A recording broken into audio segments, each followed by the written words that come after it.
So first of all, we could not be more thrilled to bring you all together here at the Carnegie Library. And we are so happy to be celebrating this very special time of year together with you. So let's start our conversation with Austin and Christina. Philip Graham, the publisher of the Washington Post, is often credited with saying that journalism is a first rough draft of history. I'm sure you've heard that. Show of hands? Yes, very popular phrase. And indeed, at the DC History Center, we rely on local journalists and newspapers and websites to record events in our community. One of our most valuable collections, fun fact, is a selection of articles about local DC written by J. Harry Shannon. He published in the Sunday Star from 1912 to 1927, and his pen name was The Rambler. Shannon belongs to a long line of columnists that include, more recently, Bob Levy, who wrote Bob Levy's Washington for the Washington Post for 23 years, starting in 1981. And I think Bob is planning on being with us tonight. No? Oh, too bad. Next time.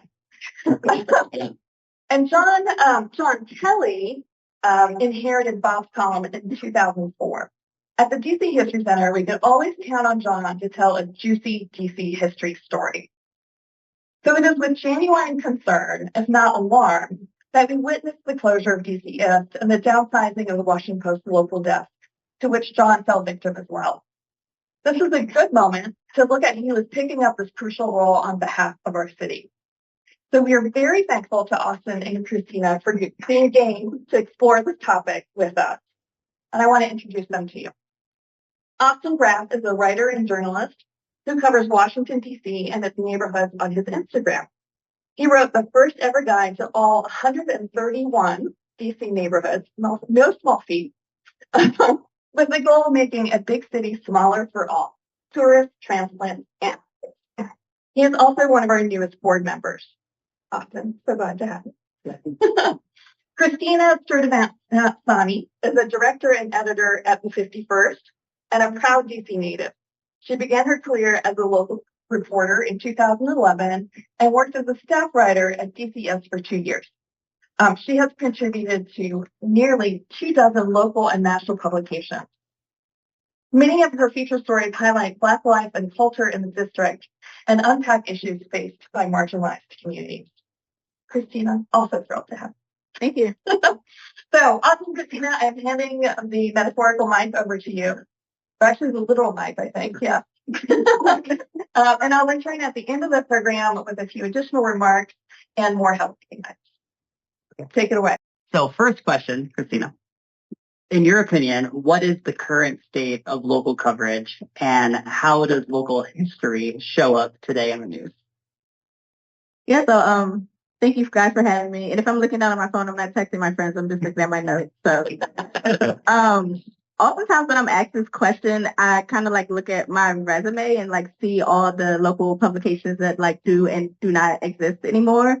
So when I looked at it earlier today, I've written for 14 local publications and 10 of them still exist, which isn't bad actually when you think about it. And this is from like 2011. And obviously I haven't written for like every publication, but 4 no longer exist, which isn't too bad when you think about it. But with more like nuance, if you think about the publications that don't exist anymore, for instance, like DCist or the Pink Line Project that I used to write for a long time ago, or like Elevation DC, they provided a lot of like nuance and color that a lot of other publications don't. So even though there are only 4 missing, I think the coverage and like the depth of coverage is what's missing. And also like newsrooms are very short staffed at this point. And then when I think about, you know, DC history and local news coverage, when I was a staff writer at DCist, that was kind of like my training ground for me.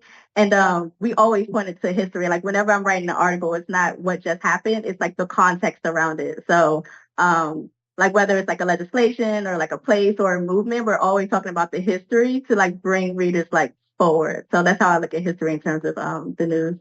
Yeah, that makes sense.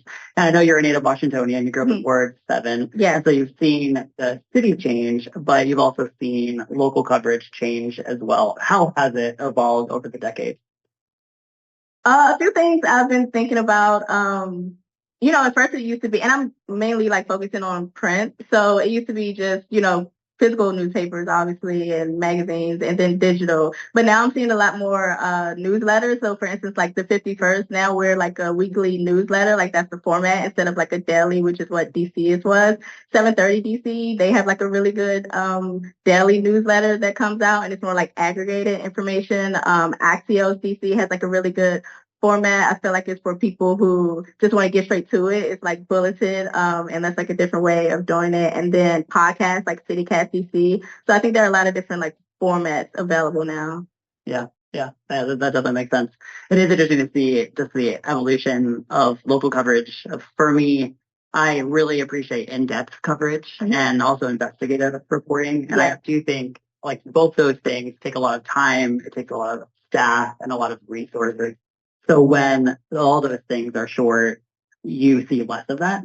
And that's where I'm hoping that people will kind of rise up like the 51st and continue to do those more in-depth reporting. Yeah, definitely. And I think I told you earlier, like I feel like there's like this label of like social media like influencer that you have, but I feel like your content is just like so in depth, especially for social media, that I don't think you're like a social media influencer. I think you're more of like a social media reporter. Like you're a reporter, your content just happens to be on social media. And I've been curious about one, like where do you get your news, and like where do you get your tips for everything that you cover on your Instagram? Yeah, good question.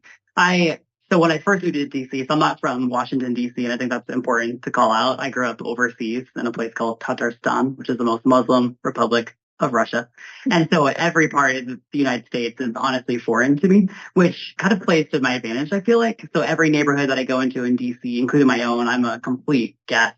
And there is a posture that guests have to have of humility and knowing that you don't know anything. So you have to ask questions, you have to listen to people. And I've appreciated having that lens going into a lot of these neighborhoods. But when I first moved to DC, I consumed news through the Express that the Washington Post used to publish, and because they had a lot of different events, but also kind of neighborhood coverage as well. And I was very sad when the Washington Post decided to retire the Express. And so today I honestly get my news from, I really like the 730 DC. What they do is they pull from a lot of other news sources that are very hyper local around DC. And I think they do a pretty good job of covering the entire city, not just certain quadrants or certain neighborhoods where all the restaurants are opening in. And it gives me a little bit more of a holistic view of the city, which I really appreciate. And also the 51st, I'm not just saying this. I was really sad when the DCist was shut down because they had a lot of different columns around, like, for example, Voices of East the River, where I live, where they talk to people who are from those neighborhoods for either their whole lives or decades and just ask their opinion and just put direct quotes in this column. And I was grieving when that was shut down. And so 51st has been great. CityCast also does some good like reporting as well. But honestly, where I get most of my news is from people who have always been in DC, literally in every single neighborhood, who have recorded their own history and their neighborhood history. So that's the civic and citizen associations. Honestly, there's many great ones in almost every single neighborhood. North Portal Estates is an example of that. The people behind that association, they have done a meticulous job of recording the entire history of that neighborhood in detail with dates and facts. And I often point to it as a resource. And that's just one example of over 100 of neighborhoods who have people like that. And I think we've seen that through history. Like Anne Frank, in a way, was a journalist. She recorded daily life. And every neighborhood has groups of people like that. And then a lot of neighborhood blogs as well, like The Hill is Home, for example. Very hyper-local newsletters or actually like publications like the Southwest Waterfront in DC. They do a good job. My own neighborhood of Fairlawn, we still have, it's called the Fairlawn Informer. And we have a few people who publish it every single month and literally print it and hand deliver it to each house. And I hope that never goes away. They've been doing that for decades. So I get a lot of my news from there. And then trying to find people who are from different neighborhoods who have a passion to just get to know where they live and following them online as well. But I do think the social media influencer space is interesting because I'm trying to figure out if there's a role in local coverage for them. Yeah. And I do see, like, for me, like what I do on Instagram is still very much a passion project for me. It's not my full-time job. And I never want it to be. But for me, I just see myself as someone who is a guest in the city who's curious, and I am a photographer. And so I love to take photos and videos of what I see and just kind of put that online. But as social media has evolved, there are people who have different passions who happen to have a following on Instagram. So you have the fashion people, which I clearly am not one of those people.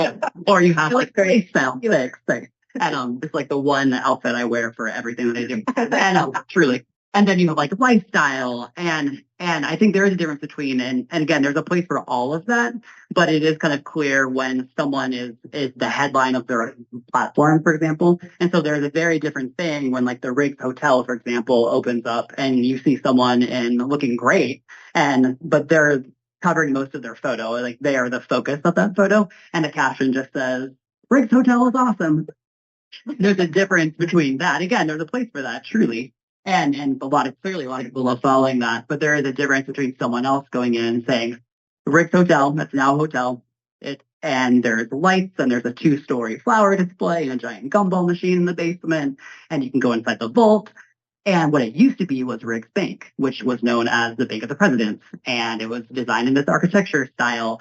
And money was taken from here to purchase the state of Alaska from Russia and the state. And there's a difference between those two things. And they are two different audiences. Some people don't want to know that, but others really do. And so I do think that's where it kind of like merges. And there are some Instagram influencers specifically that I follow and I find the ones that kind of do both are the ones that are from this area.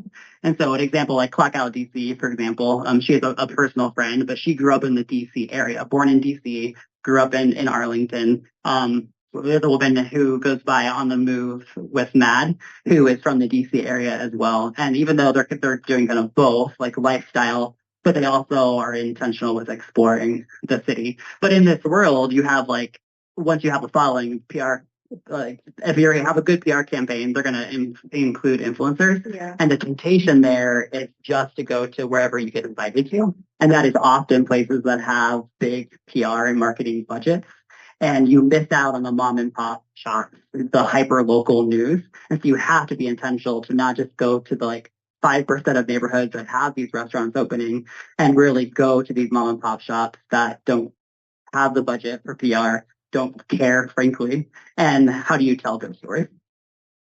Yeah, I was going to ask you about what you thought about social media influencers, and you kind of answered that question. So it got me wondering, like, how much time does it take you to make one post? Because I feel like it might take you as long, if not longer, than it takes me to write like a whole like 800-word article, which your caption is so short. But I'm sure like it takes you a really long time to get all that information and then condense it down. Like how does that process work for you? Yeah, it does take a lot of time. When I was at the Washington Post full time, we did this series that was external, but we used internal people who work at the Washington Post, mainly reporters and journalists and writers and editors, and they took over our Instagram account to kind of share their day, and they all thought, oh, this will be easy. This will take me 10 minutes. And at the end, they're like, I have a respect for the social media team. This is why we have like 20 people who just do social media, because it does take a lot of time. And I think when you're trying to cover the city online, there's a responsibility to do your research. And so, for example, if you get invited to a restaurant, research, like what's the history of its place? Are there any known cases of discrimination, of mistreatment of staff, of all of that? And that takes a lot of time to research, to fact check things. And in journalism, there's a way to go about that. There's some sources that you need to find other sources to before you post. So it does take several hours to do one post if you want to do it right. And every time I have a family, so every time that I'm trying to do this on the side while I'm also trying to be present with my spouse and my daughter, and we have housemates and a dog, and every time that I don't do it the time, I get something wrong, and there's like consequences to that, and that's irresponsible on my behalf. So you should invest at least an hour per post, I think, if you want to fact check everything. You're fast. I thought you were going to be like 8 hours or something. 1 hour is good. Yeah, and one of the advantages, honestly, if you're not your own like headline for every post, it's about other people. Like I rarely show up in my content on social media, which is great. So then I can freely move around town, and most people don't know who I am, which is great. And but then also I obsess less about it, where it's like, oh, like how do I look? Like I'm getting either how. Yeah. And because it's about like a place. Right. So But for you, I'm interested because you are a native Washingtonian. You grew up in Ward 7, just a few neighborhoods north of where I currently live. And you often cover these communities in Ward 7 and 8 that are east of the river. What does coverage look like within these communities? I mean, just from like my perspective, I feel like publications like the Washington Informer and the Afro and East of the River magazine have like always covered Ward 7 and 8, which is great. And like those are publications that residents look to. And I also feel like you mentioned the Voices of Ward 7 and 8 from DCist earlier, and I think that was like a really great column. I feel like my only concern though is that you were talking about like hyper local earlier, and like that's what we were really trying to be at like the 51st is hyper local. Because being from like Ward 7 and being from River Terrace, I just like don't like being lumped in like communities east of the river. Like it's one community east of the river. Like there are so it's 131 neighborhoods in DC, right? So like I just don't like when a story is just like all of east of the river or all of Ward 7 or like all of Ward 8 when it's like I grew up in River Terrace and they might have different concerns than folks in Deanwood or folks in like Marshall Heights or anywhere else. So I think reporting that's like more hyper local neighborhood to neighborhood is what's needed and what's missing in coverage. Mm-hmm. Yeah, that doesn't make sense. And I do resonate with that. Like east of the river communities in Ward 7 and 8, now that Navy Yard is 8, that's west of the river. But they're like a third of the neighborhoods in Washington, D.C., but still I see local news sometimes, even just looping it, calling it all Anacostia. Right. Oh, I hate that so much. Totally. Even like as far north as like Deanwood. Yeah. Recently, a publication says like Anacostia, new mural. Where it's like Deanwood is in a completely different ward and kind of far from Anacostia. And so I think we have to like kind of like change that. And but I know in like my own neighborhood, if I live in Fairlawn, which is a pretty big neighborhood, if you go across the Sousa Bridge along Pennsylvania Avenue, the moment you hit east of the Anacostia River, that's Fairlawn. And some people often mistake it as Anacostia, but it's a neighborhood that actually is in both wards. There's a section that's in Ward 7, but most of it's in Ward 8. I'm on the Ward 8 side.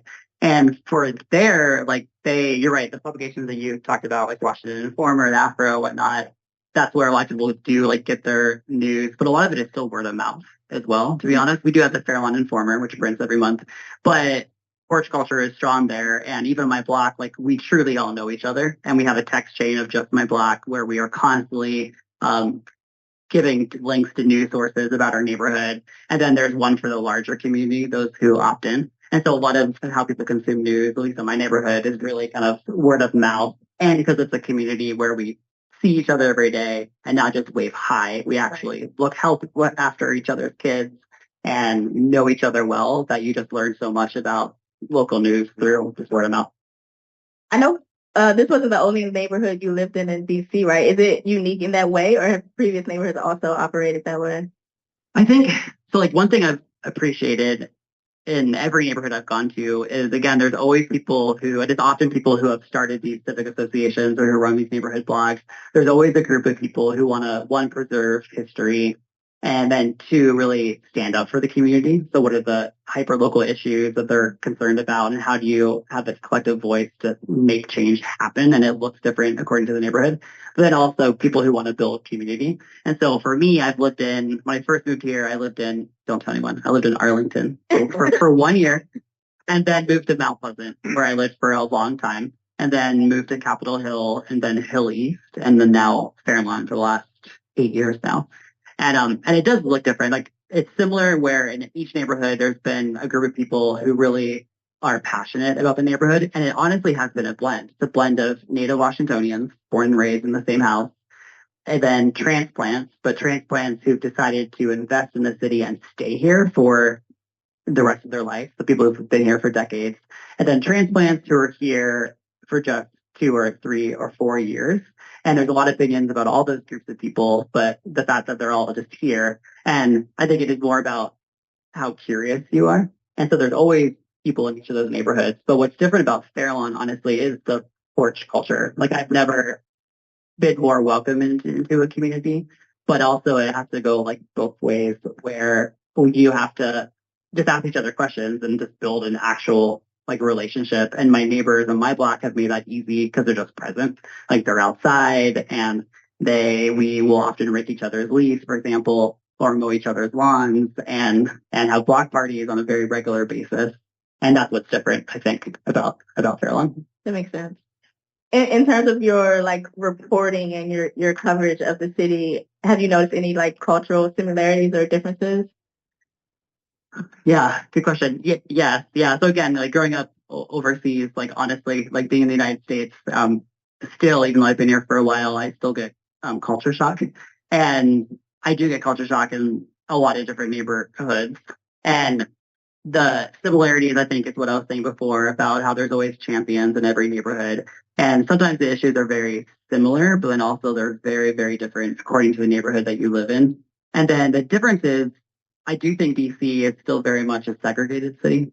And so with that, you have communities who consume news differently. They have different news sources. And so you can be in this geographically small city as DC, but be very just different from each other and not even, it just has two very different experiences, which is part of the reason why on Instagram, I wanted to at least on Instagram story showcase kind of the history of each neighborhood. And so, for example, when I was in Spring Valley, people who follow me on Instagram who live in like Congress Heights, for example, were like, oh, like I've never even known about Spring Valley. I've never been here, even though it's really just a few miles away. And then vice versa, when I posted about Congress Heights, my friends who live in Spring Valley were like, oh, like we've never been to Congress Heights. I thought that was in Anacostia.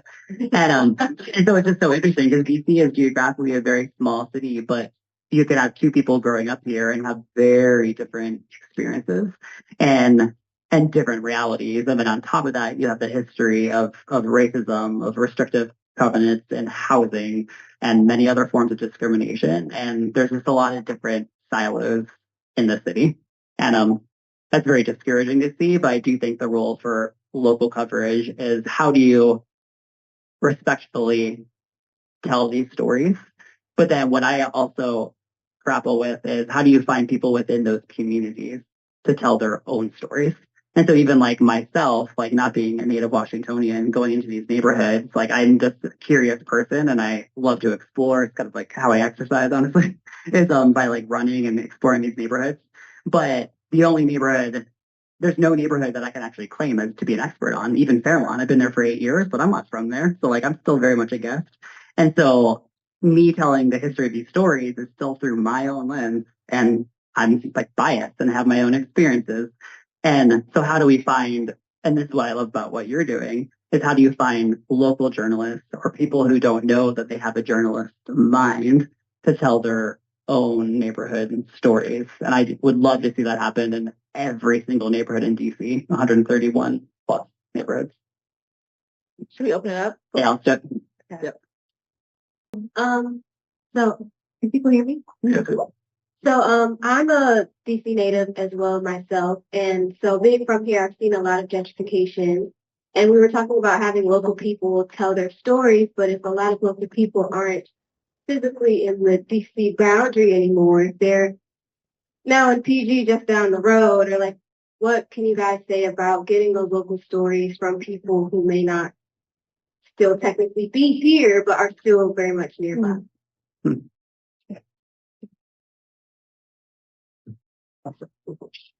It was like fantasy. Hello? Okay. Yeah, that's a really good question. We put together, I was involved with the Humanities DC Community Journalism Program, and it's run like 2 cohorts, and it takes like every day, like people from the city, and then they learn about journalism and produce articles, so you don't have to go to like journalism school for 4 years to write about your community. But the thing about it, like you said, is that like you have to be a DC resident. And I was talking to Rebecca Lemos, who's the executive director of Humanities DC, and she said she's like trying to think through that, like people who live in Maryland or Virginia. And like I live in Alexandria, actually. I live in Old Town Alexandria. I lived there for 7 years after I got married. It was like a marriage sacrifice thing to leave you. I want to be back, but I got married. So, but it's like I can't even apply for like that humanities grant. So like what programs like can we create for people who've been like pushed out or like chosen to go out? I think that's something that people are still like thinking through. But it's good that they are thinking through it. Mm-hmm. Do you know anything that actually exists? Honestly, no, I don't. I'm trying to think. Like, I think you're right. Like, everything I can think of has these restrictions on it. The only thing I think of, honestly, like in my own neighborhood, for example, we based on the number of Maryland license plates that I see like coming on, and some of the core people still are lucky enough to kind of still have their like houses. And again, Fairlawn is mainly a homeowner community, so it's a little bit different compared to like neighboring Anacostia, like actually Anacostia and other neighborhoods.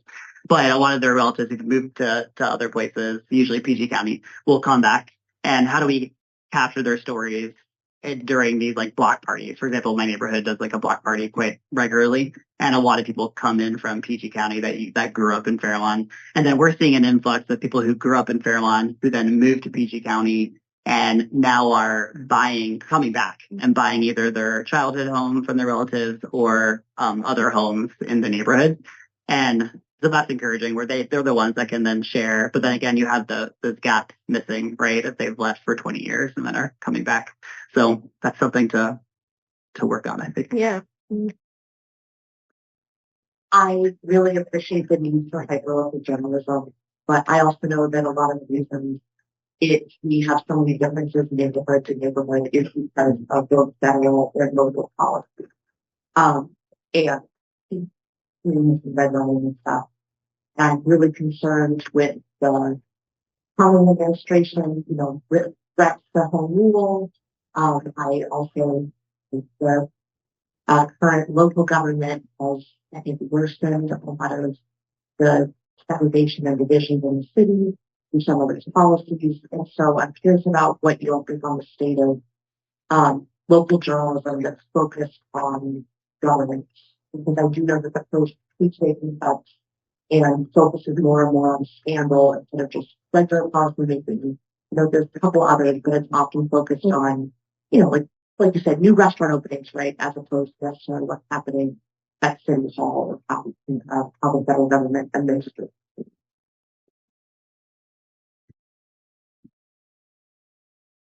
I'm trying this mic out again. Okay.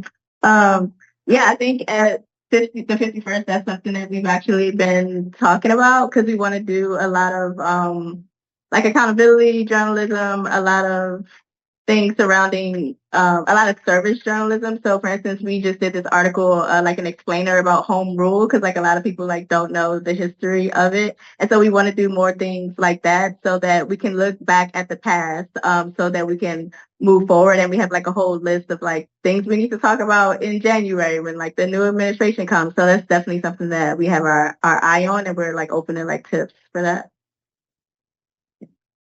Yeah, I was going to say, honestly, the 51st, this is why I think, I don't know what the model is, but to cover those type of issues, it's kind of like investigative reporting, for example, or in-depth reporting, and that does take time and resources and staff time. And that's where a lot of these publications, big and small, are seeing cuts. And so I would even like challenge myself, like the news sources that I consume, am I financially supporting them? Some I am, and then others I'm not, and like that's on me. So then I should change that. And so how do we help fund some of these publications like the 51st that is run by trained journalists who know the city pretty well and who are intentional about covering every part of the city? How do we get them funding so that they can hire someone to just do that type of reporting? And I will say, like, commenting on the Washington Post, I was at the Washington Post for almost 7 years full time, and I still write and do special projects for the Washington Post as a contractor.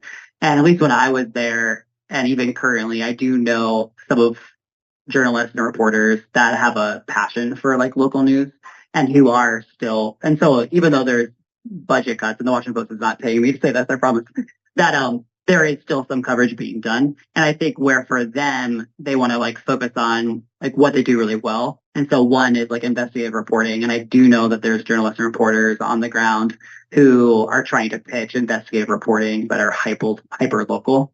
And we'll see if it gets approved. But all that takes funding. And so how do we as a community help fund when we can? And not just financially, but volunteer hours and tips. And I have seen some local blogs as well, people who do this just for fun. They've actually done some hard-hitting investigative reporting and in-depth reporting. Bard in DC is an example, which started out to cover the bar scene in DC. They've actually done, like, he's done some investigative reporting. The Hill is Home, the two people who run that and other volunteers, they've done some investigative reporting. So how do we lift them up and support them financially and then with their time too?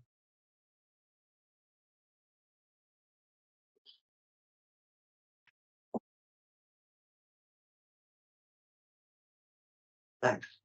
Hello. Well, I do have a question, but let me first. I'm glad you mentioned the Washington Express. That was fun while it was here, and also with the Washington Post. I don't know if it's so much downsizing as refocused. They're more of a global corporate paper right now, more than focused on DC. So my question really goes to the idea of newsletters and even newspapers that were published by different interest groups around the city in the last 80 years. And how can we get people to know? For instance, the hippie world of the late 60s had two newspapers here in DC. And in the last 5 years, I have seen absolutely no mention of them at all in anything that I've read. So my question goes, and the Informer, I grew up in Silver Spring, but I actually grew up initially in Glenmont. So you've got the neighborhoods, so that sort of thing. And of course, I never heard of the Informer when I was living in Glenmont. But anyway, how do you get the people who have been born after, say, 1990 book aware of all this fun stuff that is buried? It's not deeply buried, but it's not on their radar. How do you get them to be aware of it? It's a whole lot of fun rather than to look at the same blogs, the same sort of stories about, people from the last 2 years recircled and recycled and just, worn out. So how do you do that?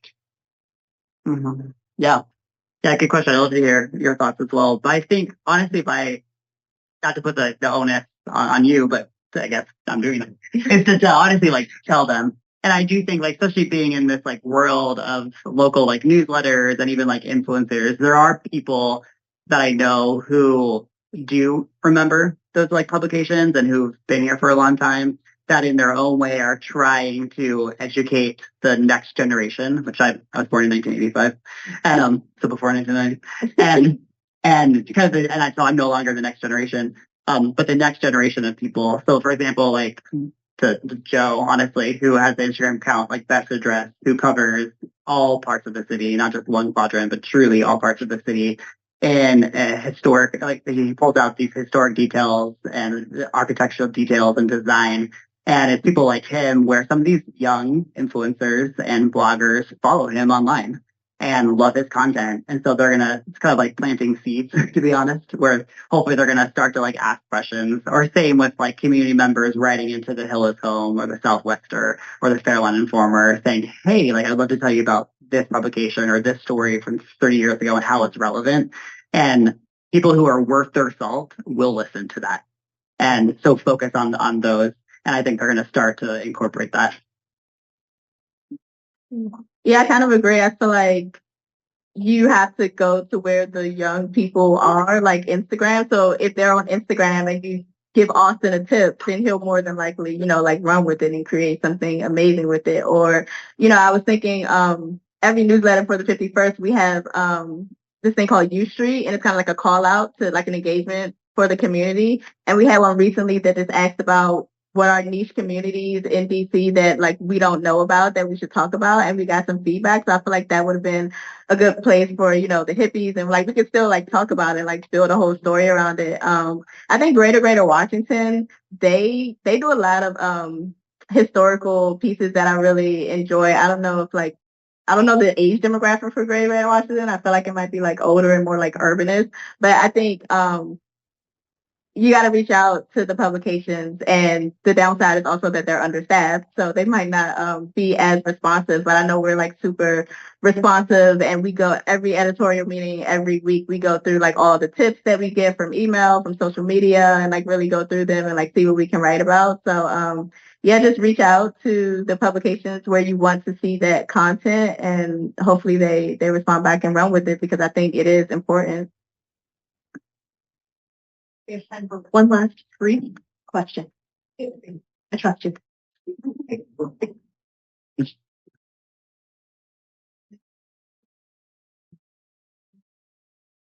you. I'll keep it really quick.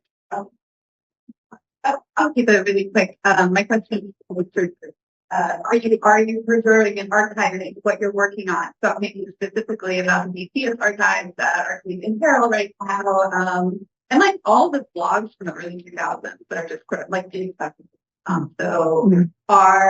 Is there a sort of place for you and for other kind of hyper local journalists to be saving what you're doing? So, in 20 years, we can get a sense of DC as you're documenting it right now. I mean, I love what Humanities DC does around like their oral history projects, but in terms of written history, Austin might know like some archives. I am very deeply concerned about the DCist archives, like the website, and like what they're gonna do eventually, because I wrote like 1,500 articles for them, and like those are my clips, like that is my resume for the most part. So I'm deeply concerned about that, and we don't know the future of it yet. 50%, so that's different. So how do we make sure that we're going to have a 50% article? Like archives for the future? Yeah. That's a good question. I feel like we just started publishing in October, so everything's really like new for us. But I will definitely bring that up because it's important. Yeah.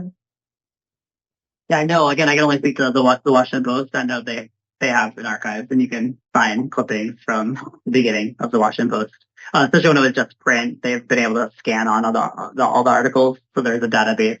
And so, for example, like one of the sources I often go to is my former colleague John Kelly, who's a stand-up man, and he did such a good job of chronicling the city. And every time I find a random piece of architecture in an alley, I'll Google it, and it's John's column that comes up first, truly. So, like, all those are saved. But you raise a good point, because there is a lot of coverage that's on social media that is not being archived. Yeah. And some of that's lack of legislation that's kind of behind when it comes to social media law and all that.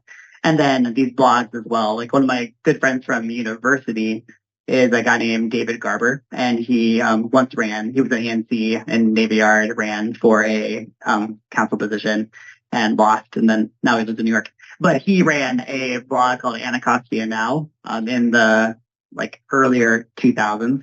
And that's like really good content that's kind of being lost and isn't being archived. And there's hundreds of examples over since the beginning of the internet that isn't being archived. So that's a good question, and maybe a question for DC History Center too. I was waiting for that. Yes, I do think there could be a role for the DC History Center. Can you hear me okay? All right. I do want to point out in the back of the room that we have Tom Sherwood with us. I know the veteran reporter of the DCC. Tom, you know I had to call you out. And I think we're all going to want to hear from you during the party what your thoughts are on that. Thank you both so much. That was a really rich and wonderful conversation. And I'm amazed at all the resources and all the publications and websites and blogs that are available as part of this ecosystem of local reporting. So hopefully you all made some mental notes as I did of some new sites to check out and track on a more regular basis, including the 51st state. So awesome. All right. So just let's do a round of applause for it.